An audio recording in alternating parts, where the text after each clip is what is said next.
ज्ञानेश्वरी, अगं एक ज्ञानेश्वरी, काय ग आई? काय करतेस बाई? दिवाच्या प्रकाशात नुसते अभ्यास करत बसते तू. आणि आपल्याकडं राशन नाही, किराणा नाही. आता या पुढच्या महिन्यात करायचं काय? हा माई, एक मिनिट. हे घे पैसे आणि जे काय? आपल्याला लागते ते घेऊन येशील. बापरे, एवढे पैसे तुझ्याकडे आले कुठून?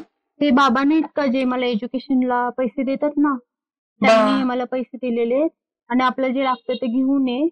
आणि मी थोडे दिवस अभ्यास केला, मला चांगली नोकरी मिळाली तर हे प्रॉब्लेम आपले राहणार नाहीत. बाई, आपल्याला ते देवाच्या रूपात ते बाबा मिळाले म्हणून बरं झालं ग. हो नाही.